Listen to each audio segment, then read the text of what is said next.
Napakahalaga ng malusog ang ating mga buto. Merong benefit sa aspeto ng ating kalusugan. Una, ang ating buto, siya ang nagbibigay framework na nagsusupport sa ating katawan. Halimbawa, yung ating utak, meron tayong bungo, yung skull natin.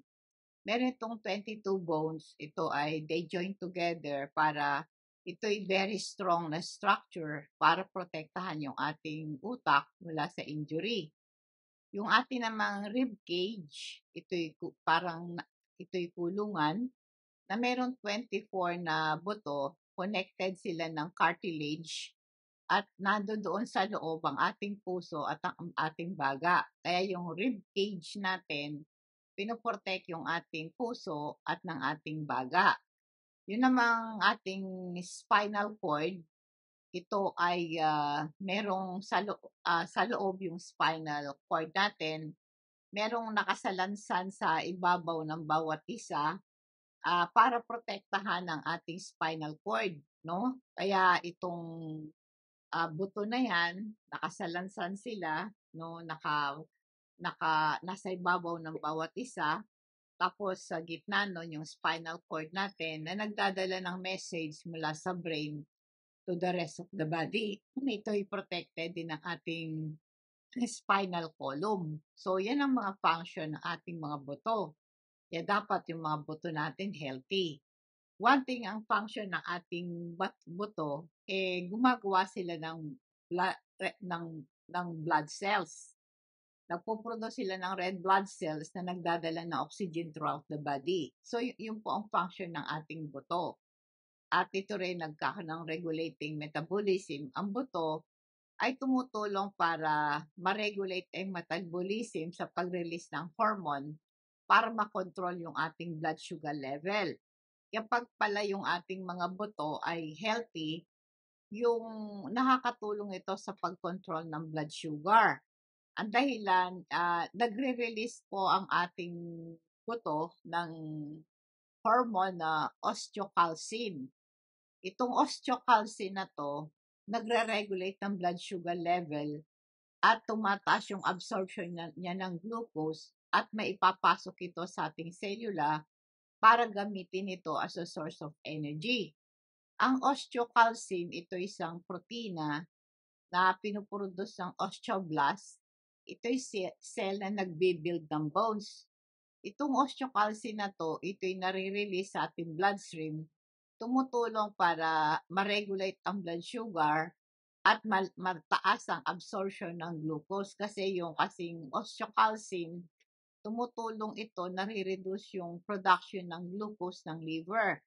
Ang liver, itong main organ na nagpo-produce ng glucose. Pag ang blood sugar level mo mababa, ang liver natin i-break down yung glycogen. Ito yung mga na-imbak na glucose at ito'y nare-release sa ating bloodstream. Yung glycogen, ito yung mga glucose molecule na nakaimbak sa ating atay at sa ating muscle. Pag ang ating katawan nangangailangan ng energy, ang liver i-break down yung glycogen at magre-release ng glucose sa ating bloodstream. So, ang trabaho po ng osteocalcin, pinipigilan niya itong process na to para panatilihin ang blood sugar level mo na stable. Kaya nga itong osteocalcin na to, ito po ay dumidikit siya dun sa insulin receptor sa selula. Pag yung osteocalcin na yan ay dumikit sa insulin receptor, ina-activate niya yung receptor, sinisignal yung cell mo na kunin yung glucose. Ito'y nakakatulong para bumaba ang blood sugar level. Kaya napakahalaga na dapat malakas ang ating buto. Kasi pag malakas ang ating buto, tumutulong sila sa pag-reduce ng blood sugar level. Pag very weak ang ating buto, mahina ang buto natin, mabilis tumaas ang blood sugar natin. At sa ating mga buto, nakaimbak doon yung calcium, phosphorus, and magnesium na merong important function ito sa ating katawan. Nagpapamaintain ng strong bones. Pagka meron tayong mga aksidente, nadulas ka, nahulog ka, nagiging dahilan ng broken bones, at meron tayong medical condition tulad ng osteoporosis, mataas ang panganib na madali tayong mabalian ng buto. Pag meron kang osteoporosis, ito yung condition, nagiging weak at nagiging malutong at madali itong mapunit, mabasag, mabiak yung ating mga buto. Kaya itong osteoporosis, ito isang condition na nagiging weak and brittle at madali itong mabiak, nagko-cause ito ng disability and death in older adult. Kaya yung osteoporosis, ito yung pagkabawas ng bone mass and density. Ang bone mass, ito po yung amount ng tissue sa ating katawan. Ang bone density, ito yung amount ng bone tissue per unit volume. Ang bone mass density ay bumababa pagka tayo kaya nagiging mahina at nagiging brittle yung ating mga buto. So, ano dapat mong gawin para manatili na malakas ang ating mga buto? Mag-exercise tayo. Nag-i-improve ito ng strength, na lumalakas ang ating muscle, sumusuporta sa buto para ma-reduce ang panganib na tayo po'y mahulog o madulas. At syempre, pag exercise, nag-i-improve yung ating balance and coordination. Kaya tayo nalalaglag, nadudulas, na out of balance tayo, mahina kasi ang ating mga buto. So, para lumakas yan, mag-exercise tayo. Isang risk factor ng osteoporosis, pagka meron kang osteoporosis tapos nadulas ka, madaling mabiyak at magkaroon ng injury, fracture yung ating mga buto. Kaya pag nag-exercise ka, nakakatulong ito para protektahan ng ating mga buto. Plus, syempre, yung diet, yung mga pagkain natin, dapat mayaman sa calcium. At ang calcium na yan, ito yung pinaka-main mineral ng ating buto. Tumutulong ang vitamin D para ma-absorb yung calcium. Ang pagkain po na mababa sa calcium at vitamin D, mataas ang panganib magkaroon tayo ng osteoporosis. Kasi ang buto natin, pag walang enough nutrients para manatili silang strong and healthy, madali sila mabiak. Kaya po ngayon, pagkakain tayo ng mga pagkain mayaman sa calcium, mag-inom ng gatas, yogurt, mga dark green leafy vegetable, coli, broccoli, mga tofu. Alam niyo yung mga fortified food like orange juice and cereals na may calcium, ito yung magandang source na dapat nating i-take. At magkakain tayo ng mga egg yolk, tuna, fatty fish tulad ng salmon is good for the bones. Kaya ngayon, para magkaroon tayo enough na vitamin D, una, magkaroon tayo ng sun exposure. Ang sunlight, nakakatulong sa katawan mo para mag-produce ng vitamin D. Kaya ngayon, sa umaga, kahit na 30 minutes, mga lumitaw na yung araw, 7, 8 o'clock, 9 o'clock, pagdating na po ng 10, 11, and 12, mainit na yon. Kaya ang magandang oras ng paglalakad, kahit na mga 15 minutes exposure sa sunlight, good enough para makakuha ka ng vitamin D. Kasi ang vitamin D, tumutulong siya para yung calcium makapasok sa ating mga buto. Alam mo, pag tayo po ay nagkaroon ng broken bones, madali itong ma-infect. Nagiging dahilan ito ng blood poisoning. Nakakamatay ito. Kasi pag nagkaroon ka ng broken bones at na-infect ito, ang bakterya papasok sa sugat. Kaya pagka na-expose ka sa dumi, ang infection na to pwede kumala sa bone marrow and other parts of the body, nagiging dahilan ito ng blood poisoning. Nakakamatay ito, magiging cause ng organ failure and death. Kaya yung panganib ng infection ay higher pagka nabalian ka ng buto sa isang maruming environment at pag mahina ang immune system mo. Kaya ngayon para ma-prevent ang infection sa broken bones, kailangan po linisin ang sugat ng sabon at tubig. Paglagay ng sterile dressing sa sugat, tapos mag-take ng antibiotic prescribed ng doktor para gumaling ka labanan ng bakterya. Panatilihin mo yung sugat mo na malinis at tuyo. I-monitor mo yung sugat kung meron sign ng infection tulad ng pamumula, pamamaga, at kirot. Kaya kung meron kang broken bones, importante magpa-check up ka para ma-prescribe ka ng tamang antibiotic at ma-monitor ang sugat for the sign of infection para ma-prevent ang infection sa broken bones i-reduce mo yung panganib ng sepsis sa pamamagitan ng magpabakuna panlaban sa tetano. Kasi po ang tetano ito ay serious infection na piprevent ang vaccination. Iwasan ang paninigarilyo. Mahirap labanan ng infeksyon pag naninigarilyo ka. At kailangan kumain ka ng healthy food para manatili ang immune system mo na malakas. At kailangan nakakatulog ka para mapagaling ng katawan mo ang sarili mo. Dapat i-manage mo yung stress mo kasi yung stress nakakapagpahina ng immune system. Ang calcium itong pinaka-main mineral ng buto. Pinapanatili yung buto natin na malakas at healthy at para sa ganun po, ma-regulate yung muscle contraction at nerve signaling. At yung ating pong supplement na nabibili sa patnubay, calcium na meron siyang magnesium at vitamin D. Inumin niyo po yun kahit na twice a day. Ang magnesium, another mineral sa bone health, nare-regulate yung calcium level sa katawan na susupport ang production ng collagen. Ito ang pinaka-main protein ng ating buto. Kaya yung pong magnesium, para manatili ang level ng calcium sa katawan, kailangan may magnesium ka. Kaya nga po yung isang tableta na yon, calcium magnesium with vitamin D, ito'y nakakatulong din para ma-reduce ang inflammation mula sa pagka-damage ng ating buto. Importante yun kasi po yung vitamin D supplement, ito'y nakakatulong para ma-absorb ng ating buto yung calcium. Kailangan po recommended dito 1,000 mg a day ng calcium. Ito'y malaking tulong po sa atin. Yung calcium na nabibili sa patnubay, 500 mg. Kaya twice a day ka iinom nito. Kaya inulit ko, importante yan sa muscle and nerve function at para ma-absorb ng ating katawan yung calcium, kailangan ng vitamin D. Yung omega-3 naman, nare-reduce ang inflammation, na-improve yung bone density mo, napoprotect ang buto mula sa damage, mula sa free radical. Kaya inumin mo to, itong omega-3. May pag nagkakaedad na tayo, elderly, kailangan natin ng extra nutrients. Ang mga nagkakaedad, tamad ng uminom ng tubig. Mahirap gumaling ang broken bones pag kulang ka sa tubig. Ang dehydration, ito'y condition na ang katawan mo walang sapat na tubig. Kaya pag wala kang sapat na tubig, mahirap gumalik ang iyong bali sa buto.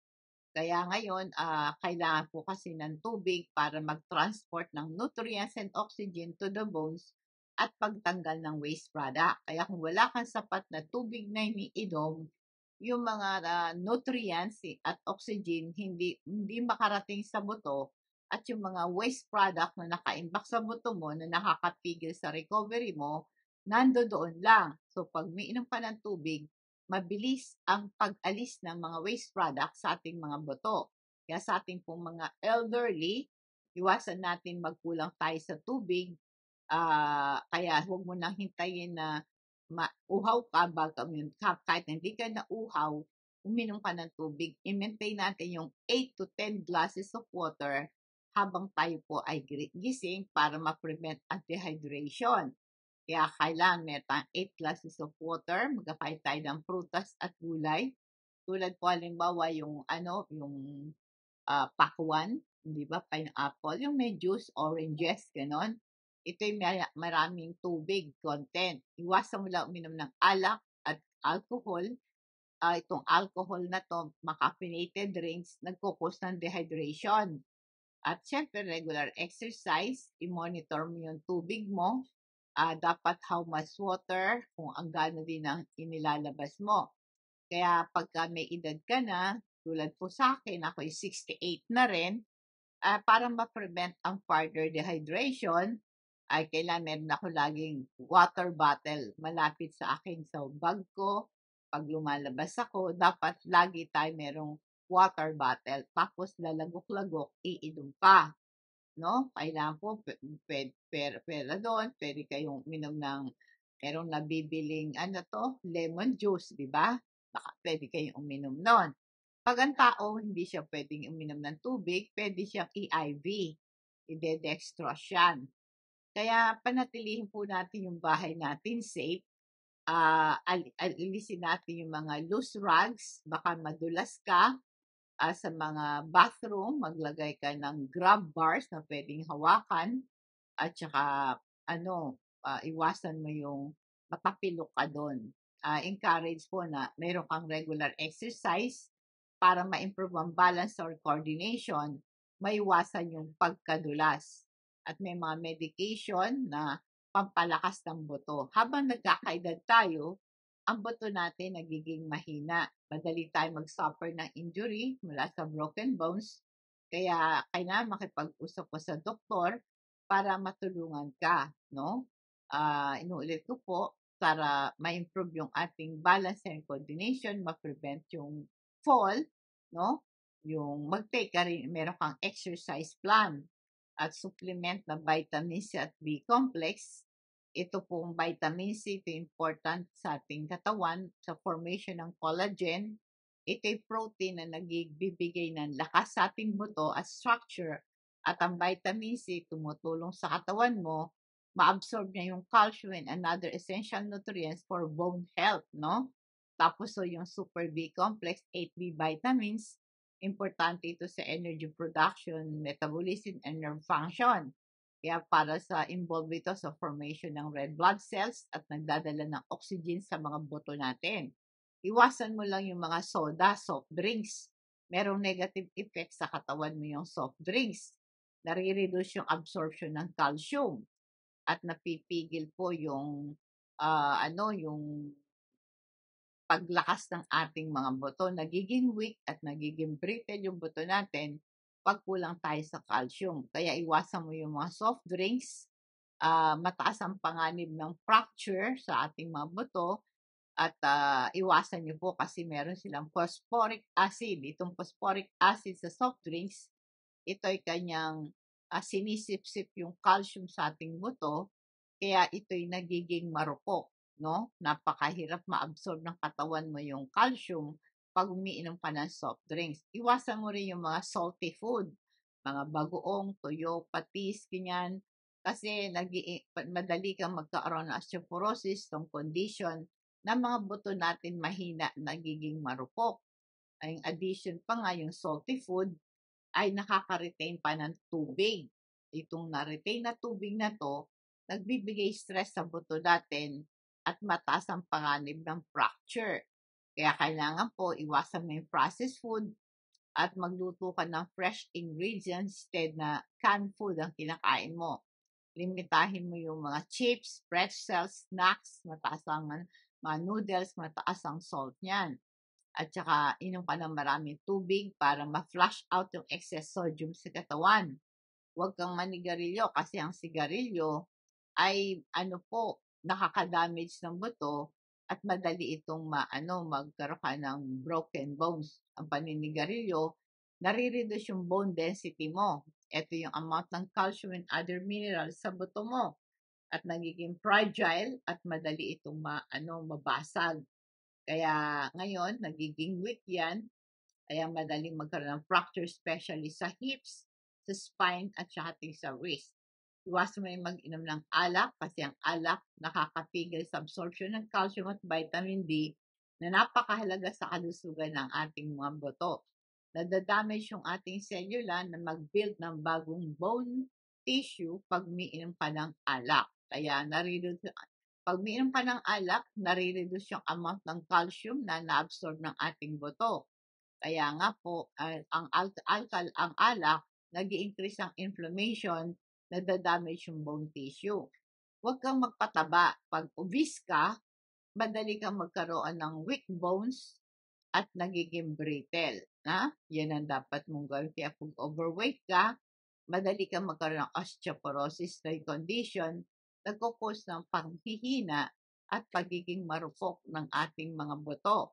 Kaya yung excess fat na yan, nagpuproduce ng hormone, nakaka-damage ng bone tissue. Bilang overweight or obese, napakahirap sa katawan mo ma-absorb yung calcium at vitamin D na napakahalaga sa bone health. Kasi pagka mataba ka, nagiging dahilan ito ng osteoporosis. Kaya kailangan, kumuha ka ng bone density test. Ito yung test na ma-determine na para malaman mo kung kung gaano yung level ng bone mass mo, no? Kaya kailangan magpunta ka sa ospital. Ang bone density test, ito'y painless naman. Ito'y low dose x-ray para ma-measure ang amount ng mineral sa ating mga buto. Yan. Yan dapat mong gawin. Ang crystal oil, ito po isang ating extract mula sa mga halaman, mga puno. Nagpo-promote yun ng relaxation ako bago ako matulog. Inahaplas ko yung dibdib ko, yung likod ko, yung ulo ko, sentido ko, inaamoy ko, pampatulog. Pang-alis din ito ng muscular pain, nare-reduce yung pain, nag-improve yung sleep quality mo, nare-relieve yung headache, pati yung hilo. Nakakatulong para maklear ang congestion, nag improve yung respiratory health. Ito'y natural remedy sa mga shoulder pain. Pag napaso o nauntog ka, maiwasan ng mabukulang ka, ay pahiram mo ng crystal oil. May pangkalmantic effect sa ating digestive system. Nakaka-relieve ito ng kabag, mga stomach cramps, nare-relieve yung pagsusuka mo. Hindi ka rin kakagatin ng labok pag pinahiram mo ng crystal oil. Alam niyo po, at appreciate ko kung kayo magsasubscribe sa aking YouTube channel. Rose Alfonso po ang aking YouTube channel. I-click niyo po yung bell para ma-update kayo sa aking health topics. Sa aking Facebook page, Patnubay sa Kalusugan, paki-follow niyo lang po. I-click niyo po yung follow, like, and share. Kung gusto niyo magpa-deliver ng ating mga health products, pakibigay niyo lang po yung inyong name, address, contact number. At ito'y cash on delivery, i-charge po sa inyo ang shipping fee. Dadako po tayo sa ating food for thoughts bilang pagwawakas. Matthew chapter 10, 29 to 32. Ay hindi baga ipinagbili ng isang beles ang dalawang maya. Kahit isa sa kanila ay hindi nahulog sa lupa kung hindi pa hintulot ng inyong ama. Datapat maging ang mga buhok ng inyong ulo ay pawang walang bilang sa lahat. Huwag nga kayong matakot, kayo lalong mahalaga kaysa maraming maya. Kaya ang bawat kumikilala sa akin sa harap ng mga tao, kikilalanin ko naman siya sa harap ng aking ama na sa langit. Ito'y possible, ang interpretation po nito, ang mga maya ay maliliit. Pero ang sabi, itong mga maya na yan, na laglag sa lupa, ito ay kanyang alam. Siya ay nagmamalasakit sa maliliit na detalye ng ating buhay. Bilang niya ang ating hibla ng ating buhok. Ibig sabihin po nito ay He cares every aspect of our lives. Kaya ito isang comfort and assurance in times of difficulty. Hindi tayo nag-iisa, alalahanin natin. God is always with us, that He cares for us deeply. Magandang gabi po. Nawa pong pagpapala patnubay ng Diyos sumatin, and God bless us all.